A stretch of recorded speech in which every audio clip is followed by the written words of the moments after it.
Retrograde planet বা বক্রী গ্রহ কি এবং তা কিভাবে আপনার জন্মছককে প্রভাবিত করতে পারে।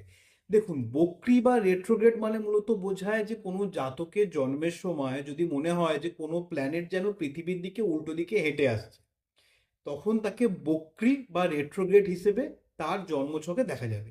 কিন্তু বাস্তবে তো কোনো গ্রহ কখনো উল্টো দিকে হাঁটে না, এটা একটা অপটিক্যাল ইলিউশন, এটা মনে হয়ে থাকে। তো রেট্রোগ্রেড প্ল্যানেট কিভাবে ফল দান করে?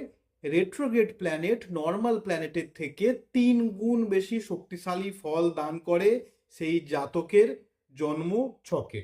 কিন্তু রেট্রোগ্রেড প্ল্যানেট বা বক্রী প্ল্যানেট মানেই কিন্তু খারাপ বা ভালো এরকম হয় না। সে কোন হাউসে বসে রয়েছে, সে কোন কোন গ্রহে দৃষ্টি পাচ্ছে, এর ওপর কিন্তু ঠিক হয় যে বক্রী গ্রহ ভালো ফল দান করবে নাকি অশুভ ফল দান করবে। কিছু নির্দিষ্ট বৈশিষ্ট্য হয়, যেমন ধরুন কারু যদি জন্মছকে শুক্র বক্রী থাকে, তাহলে সাধারণত তার ম্যারিড লাইফ সুখের হয় না। কারু যদি স্যাটার্ন রেট্রোগ্রেড থাকে 7th হাউসে, তাহলে সাধারণত তার বিবাহে অনেকটা দেরি হয়ে থাকে।